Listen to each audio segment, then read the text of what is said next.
Oi, gente. Hoje eu vou analisar e resumir, né, também tem um elemento muito grande de resumo, a entrevista que Manuela Dávila deu para o Roda Viva. Essa parte do resumo é mais para quem não assistiu ou não conseguiu assistir toda, porque ela é muito longa e tal, então tem essa dimensão também. Se você acabou de chegar, esse canal é o canal A Nova Máquina do Tempo, um canal que discute principalmente política, mas também filosofia e ciência. Tem uma parte de entrevistas, com diálogos, que eu entrevisto especialistas, e tem a filosofia popular, em que eu analiso filmes, seriados do ponto de vista filosófico. Se você gosta do que eu faço, peço que você se inscreva no canal, dê um like e compartilhe, que é muito importante para mim. Eu sou André Teixeira Jacobino. Bem, a entrevista ela começou com o Ricardo Lessa perguntando qual era o projeto de país dela e pelo que ela gostaria de ser marcada, já que Fernando Henrique Cardoso ficou marcado pelo Plano Real e Lula ficou marcado pelo Bolsa Família. Só um detalhe, eu venho aí de uma gripe, então estou bebendo água o tempo todo, viu? Vão dando desconto na minha voz. Mas enfim, ela apresenta a trajetória de vida dela, que é uma trajetória de vida de luta contra desigualdades, e diz basicamente que defende o Brasil dos mesmos direitos, mais justo, e uma coisa importante que ela gostaria de ficar marcada é por revogar a reforma trabalhista. Aí um aspecto meio complicado, que ela destaca revogar uma reforma, que eu concordo com ela, é uma reforma problemática, mas eu acho que ela deveria ter destacado algo que ela queira aprovar, não é? Aí ela é questionada sobre uma possível aliança com Ciro Gomes, que é uma pessoa que ela já fez elogios no passado. A fala dela, que ela repete em alguns momentos, e eu não vou ficar repetindo nesse resumo a fala dela, mas ela basicamente diz que queremos vencer, que dialoga com todos do campo da esquerda, e o que, é que ela está considerando o campo da esquerda? Ela diz em outro momento: Ciro do PDT, Boulos do PSOL e um candidato do PT, que ela gostaria que fosse Lula, mas enfim, qualquer que seja o candidato do PT. Então esse seria, na visão dela, o campo da esquerda. Não é? Aí ela é questionada sobre o ponto de vista econômico, que o PT teria presidido uma recessão e qual é a perspectiva que ela traria para resolver esse problema. Né, qual a confiabilidade do projeto dela. E ela defende retomar a atividade industrial, que é mais ou menos o mesmo discurso de Ciro Gomes, né, a necessidade de fortalecimento de uma indústria nacional. Ela cita o exemplo do Maranhão, que é um dos melhores estados para investimento. Teria que checar essa informação. Eu acabei de assistir a entrevista, então não deu tempo de checar, mas se vocês quiserem checar, eu posso checar depois e botar um link, mas enfim, ela destaca isso, que é um estado governado por uma pessoa do partido dela, e defende o que foi feito lá, que é tributar heranças e defende, no ponto de vista federal, tributar grandes fortunas, né? Para investir na indústria, investir em infraestrutura. Essa visão de investimento em infraestrutura, investimento em indústria, é uma visão bem neodesenvolvimentista, né? O neodesenvolvimentismo meio que abraçou essa concepção e ela reproduz isso daí. Quando ela é questionada que os países europeus priorizam o investimento em saúde, educação e não no reinvestimento na indústria, ela diz, bem, esses países podem fazer isso porque são países que são já industrializados. Agora, qual é o grande problema desse momento quando se fala em questão financeira? Ela não toca no assunto da dívida pública, que só a interna já ultrapassa 5 trilhões de reais no total. Não estou falando de cobrança anual, não, estou falando no total. E a dívida externa é altíssima, é 550 bilhões de dólares. E, enfim, eu entendo que uma coisa básica seria uma auditoria cidadã da dívida. Inclusive já achei um vídeo que mostra Ciro defendendo isso. Agora, se ele vai ser eleito cumprir essa promessa, e nós temos que ver. Mas devemos utilizar aquele vídeo, caso o Ciro Gomes vire presidente, para pressioná-lo. Ela não fala na questão da auditoria da dívida. Aí um cara que eu vou chamar de Bolsominion, porque eu não me lembro do nome dele, questiona ela se o CLT não seria uma cópia dos fascistas lá, de Mussolini, né? Aí ela diz meio que o óbvio, né, que Hitler queria destruir a esquerda, que os marxistas, social-democracia, as evidências disso são óbvias, o antimarxismo e o antissocialismo existente entre fascistas e nazifascistas é absolutamente evidente, né? E ela defende construir o socialismo brasileiro, o comunismo brasileiro. Aí o Lessa, novamente eu vou elogiar o Lessa, porque eu acho que dessa vez, eu fui tão crítico a ele, mas dessa vez ele foi melhor. Ele disse, sim, mas e Mao e Stalin? O que a gente vai falar sobre Mao e Stalin?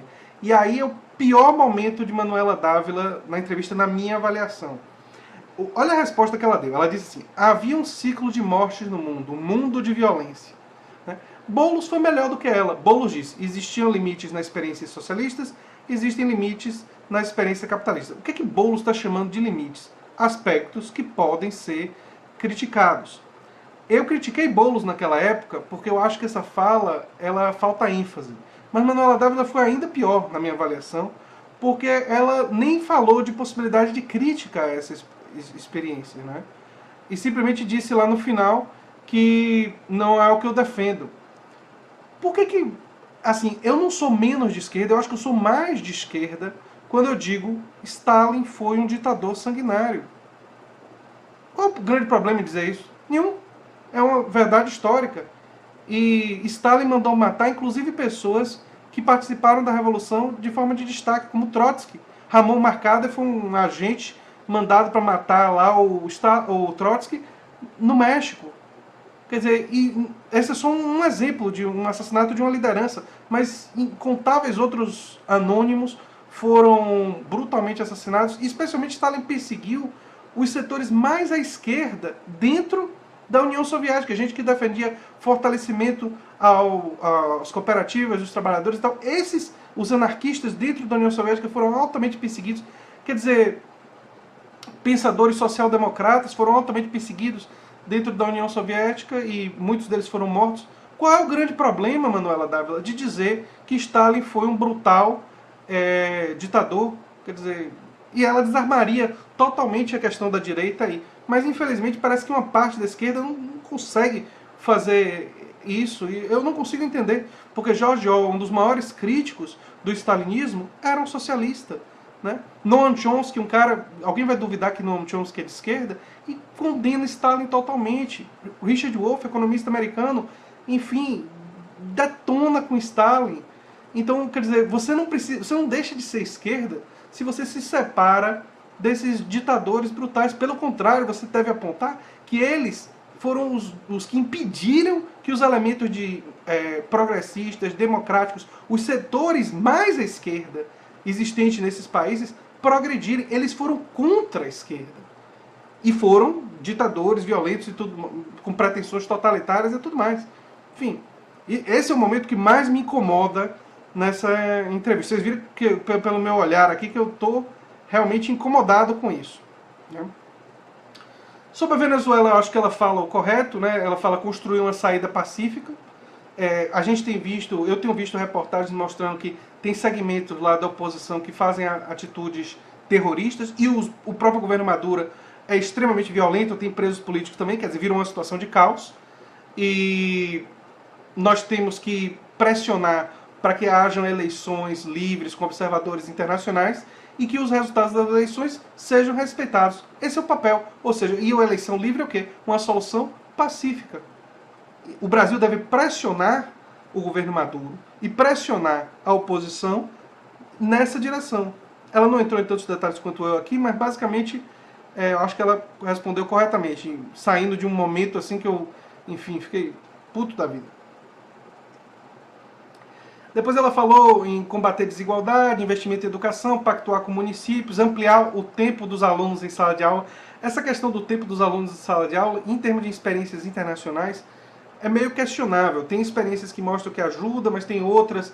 Né? Na Finlândia, por exemplo, houve um processo de diminuição da atividade tradicional em sala e de atividades outras dentro do colégio e complementares que parece que funcionaram de uma forma mais eficaz. Então, enfim. Mas também, quer dizer, uma população com cultura e com características completamente diferentes das nossas. Enfim, não dá para pegar o modelo dele lá e trazer para cá. Então, essa é uma questão meio questionável, mas, enfim. Sobre empresas estrangeiras, ela fala em priorizar a indústria nacional, que é necessário gerar riqueza para distribuir riqueza, que é verdade. Né? Repete sobre tributos, grandes fortunas, herança. Destaca que vai incidir só sobre os multimilionários e não sobre a classe média, e que defende que vai diminuir impostos sobre o consumo e sobre, enfim, o que afeta os mais pobres, que também é o mesmo discurso do Ciro, com a diferença que Ciro fala da auditoria da dívida, não no Roda Viva, mas em outro vídeo, e ela não toca nesse assunto. Aí o Bolsominion vem e fala da própria família dele, da cortina de ferro e tal. E aí ela resolve, quando ela é questionada sobre o socialismo de novo, atacar Bolsonaro. Lembrando do episódio que Bolsonaro disse que Maria do Rosário não merece ser estuprada, aí ele defendeu castração química para estuprador e ela desconversou. Essa tática de atacar Bolsonaro e atacar o seu interlocutor não é das melhores. Ela deveria ter dito com todas as letras que o problema da experiência socialista foi, como eu digo lá no meu outro vídeo, a maior mentira do século XX, o grande problema foi que ela centralizou o poder em vez de dividir o poder. O problema foi que ela foi uma experiência de capitalismo de Estado que tem muitos deméritos, especialmente na falta de liberdades, e que ela não deve ser defendida. Ponto final. E que precisamos defender uma outra perspectiva de ampliação da democracia e tudo mais. Né? Aí o Bolsominion... sim, sobre castração química, eu acho que ela deveria ter dito que isso é coisa de países teocráticos. Tipo, né, Arábia Saudita, essa galera aí. Né? Que o Brasil é uma democracia. Né? Países democráticos... Eu desconheço países democráticos que tenham castração química. Se alguém conhece algum país verdadeiramente democrático, sem tendências à ditadura e à teocracia que tem isso, eu gostaria de saber. Porque eu desconheço. Aí o Bolsominion diz a besteira que não existe cultura do estupro. Bem, o que é o machismo? Né? O machismo ele produz e reproduz uma cultura do estupro. E negar que o Brasil é um país machista e com sérios problemas com violência contra a mulher é ir contra a realidade, contra os fatos. Então, enfim, não vale nem a pena. Mas ele apoia um machista, então ele tem que negar, né? É meio que, enfim, a situação que ele se encontra. Aí um dos membros do painel, que é um economista, fala como é que fecha a conta, porque se aumentar o imposto sobre grandes fortunas e herança não é suficiente, diminuindo impostos sobre os mais pobres, não vai fechar. Né? E aí ela fala na revogação do teto de gastos e cita de novo o exemplo do Maranhão. É o momento da fragilidade. O grande problema das contas públicas brasileiras é a dívida pública. E para encaminhar uma solução para a dívida pública, é necessário uma auditoria cidadã da dívida. Que é o que ela, enfim, não fala sobre isso. Ela é perguntada se vai ser aliada do PT, e aí ela repete o que ela já tinha dito antes, que eu acho que é o correto, que ela gostaria de uma solução com a união das esquerdas e tal, mas parece que não vai acontecer. Sobre feminismo e o aborto, ela diz que defende uma mobilização popular, ela cita o exemplo da Argentina, onde os movimentos trouxeram a questão de ser, na prática, legal para as mulheres ricas e prejudicar apenas as pobres. Aí eu acho que no feminismo ela vai bem. Inclusive ela critica a fala de Lula, dizendo que a fala de Lula foi machista, sim. Ela relativiza, diz que não foi das piores, realmente não foi. Dizer que ela é uma mulher bonita não é uma das piores coisas machistas. Ela cita um caso muito pior de um cara que apalpou ela, né, que tocou no corpo dela, um assessor lá, enfim, um ato de assédio, óbvio. Mas ela critica Lula, e eu acho que aí ela sai daquela coisa de ficar desviando o foco, né, porque ela fez isso várias vezes. Ela defende que diversidade geraria mudança de prioridades, acho que é uma tese interessante. Ela diz que se tivesse mais mulheres, teria mais creches, se tivesse mais negros, a violência contra o negro não seria tão presente. Depende do negro, né? Se for um estilo Fernando Holliday, sei não.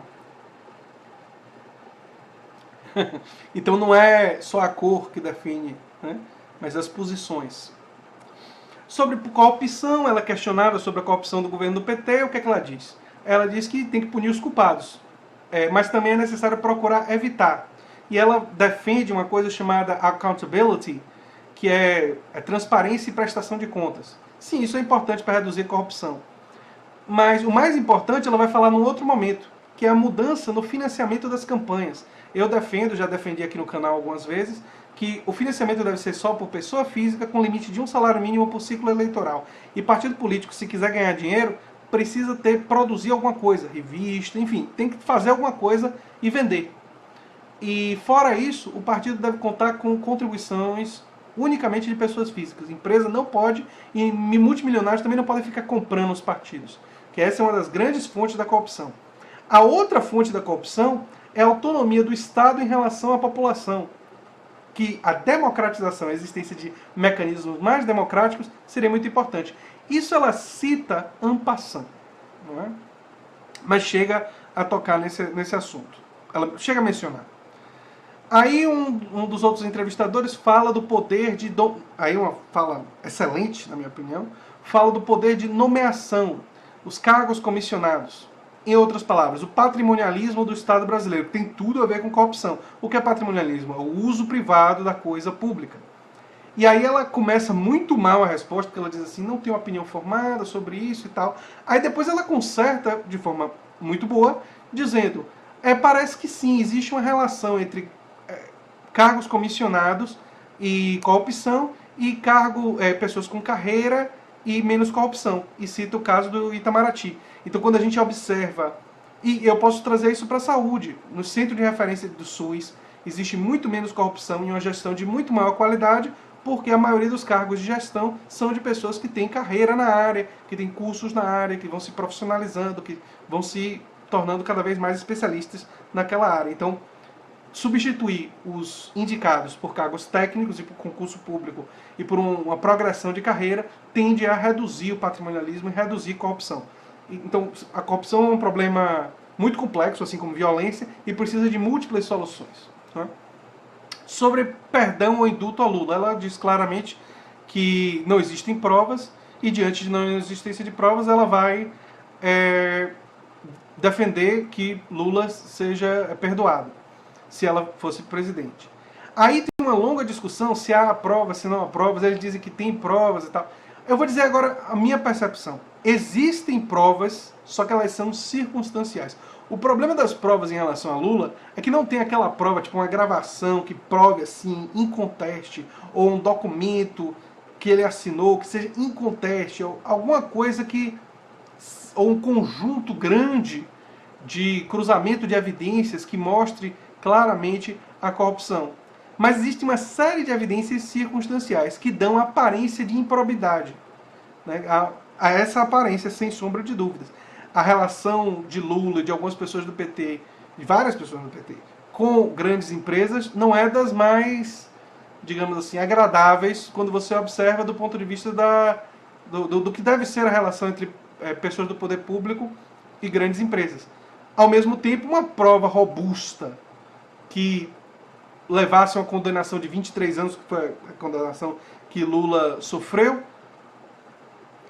Assim, eu li pareceres de alguns juízes e pessoas de organizações internacionais, e o que a maioria deles estão dizendo, das organizações internacionais, é que não há essas evidências tão robustas assim.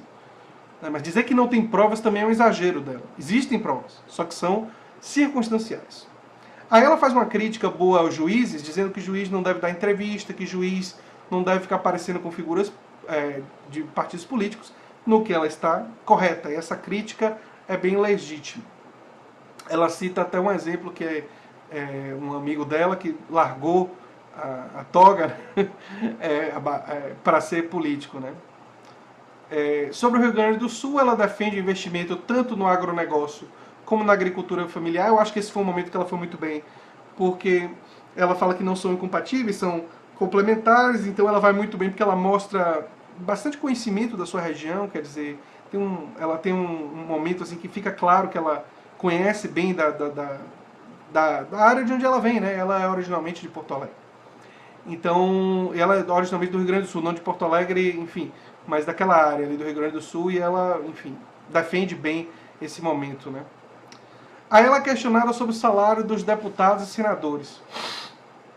E ela não responde, ela fala das campanhas milionárias e da questão do financiamento pessoal de campanha que limita que pessoas do povo se candidatem. Ela desvia a pergunta que o telespectador fez e, enfim, tem uma correlação? Tem. Mas o central aí era dizer, olha, existem muitos privilégios entre os políticos, auxílio moradia, auxílio não sei o quê. Talvez não necessariamente reduzir o salário, mas reduzir o grau de privilégio que os políticos e a classe política têm nesse país. Eu sou favorável. E ela não comentou sobre isso. Então aí é um problema para ela. Sobre Lula, ela é questionada de novo. Ela defende o direito de questionar juízes, como qualquer membro do Estado pode ser questionado. Aí vem uma outra pergunta boa do Lessa. Estou dizendo para vocês que o Lessa foi melhor dessa vez. Não foi assim uma maravilha, não, mas comparado com a tragédia e as perguntas toscas que ele tinha feito nas entrevistas anteriores, ele fala sobre a reflexão que os partidos comunistas fizeram depois da queda do muro e que muitos deles, partidos comunistas, passaram a defender não a democracia como um meio, mas a democracia como um fim, a defesa da ampliação da democracia. E ele está correto. Isso foi o que aconteceu, por exemplo, com o PCI, o Partido Comunista Italiano. Será que ele leu sobre isso? E eu não estou sabendo? Porque eu tenho leitura sobre isso, mas enfim. E aí ele pergunta para ela o que ela pensa sobre isso. Ela acaba concordando, diz que a democracia não deve ser só um meio e um fim, e defende a democracia não apenas política, mas social, econômica, mais creche, menos violência. Mas era uma oportunidade que ela tinha de defender a extensão de mecanismos democráticos da população controlar o Estado. Controlando o Estado, aí sim a própria população, usando desses mecanismos, garantir mais justiça social, garantir mais justiça econômica. E eu acho que essa conexão na fala dela ficou faltando. Ela é interrompida várias vezes, começa a se irritar já pro final da entrevista, e ela fala do financiamento das fake news e questiona que não se sabe de onde o dinheiro vem para certos movimentos aqui no Brasil. E ao dizer que o lado dela não tem, o economista diz que tem, esqueci o nome dele agora, e aí ela diz, se você, é uma fala ótima dela, se você sabe, você tem a obrigação de denunciar, que ela no fundo está desafiando ele não deveria ter dito que tem sem ter provas, né? É um ato de calúnia, e aí ela foi bem dura sobre isso. A entrevista termina com um questionamento sobre os liberais. E o que ela diz sobre os liberais é que os liberais foram abduzidos predominantemente, não todos, mas a maioria, pelo fascismo. Eu tenho um certo grau de concordância com ela, porque a gente está vendo muitos liberais agora relativizando a ditadura militar, defendendo pautas ultraconservadoras do ponto de vista dos costumes, criminalização da maconha, ser contra aborto. São liberais brasileiros, né? Liberais na economia, e do liberalismo, não é liberalismo social europeu nem nada disso, mas é do liberalismo clássico, né? Ultraconservadores, a maioria deles, nas questões culturais, e que aqui no Brasil se chama normalmente de costumes. Então foi basicamente isso. A entrevista me pareceu rica em termos de temas, muitas coisas foram discutidas, mas vocês viram, eu fiquei muito aborrecido e ainda fico muito aborrecido quando pessoas da esquerda têm essa dificuldade de chegar diante das câmeras e dizer: olha, Stalin foi um ditador sanguinário com pretensões totalitárias em que em nada me representa. Não é porque os Estados Unidos patrocinou golpes e apoiou teocracias que isso justifica o que Stalin fez. Quer dizer, sim, os Estados Unidos cometeu um monte de crimes. Os Estados Unidos ajudou a derrubar Mohammad Mossadegh no Irã, e isso contribuiu para que no Irã se tornasse uma teocracia horrorosa. Os Estados Unidos ajudou no nosso golpe civil-militar. Os Estados Unidos, enfim, ajudou a derrubar Allende. Enfim, os Estados Unidos fez um monte de merda. Os países capitalistas têm muito sangue, muitos problemas e muitas atitudes complicadas. Mas Stalin não é defensável. Stalin, entendeu? Stalin foi um ditador sanguinário, mandou matar milhares de pessoas. Mao também, entendeu? E por que a gente tem que ficar defendendo esses caras, né? Eu não vejo motivo, não vejo razão para isso. É uma coisa... E infelizmente ela se recusa a fazer essa condenação. Eu acho que, como pessoas de esquerda, a gente tem que condenar tanto aqueles que concentraram poder nas mãos do Estado, quanto aqueles que utilizaram do poder do Estado para favorecer ditaduras na América Latina. Quer dizer, nós temos que criticar os dois lados e estar do lado do aprofundamento da democracia, da ampliação da democracia, e ter essa coerência. Mas, infelizmente, nesse aspecto, eu acho que Manuela Dávila foi pior do que Boulos. Boulos, mesmo com minha crítica em relação à ênfase, pelo menos Boulos disse: não, tem crítica, tem limites, experiências, enfim. E o que ela disse é: não, nós vamos fazer, não é modelo, mas nós vamos fazer do nosso jeito. Mas falta isso. Eu acho que uma esquerda renovada, ela precisa exorcizar isso daí. Ela precisa reconhecer, inclusive, que lideranças como Stalin prejudicaram principalmente a esquerda. Enfim, eu vou fazer mais vídeos sobre isso, gente. Se vocês gostam do que eu faço aqui no canal, eu peço que vocês se inscrevam no canal, deem um like, compartilhem e quem sabe eu faço um outro vídeo para complementar informações. Um abração, gente. Tchau, tchau.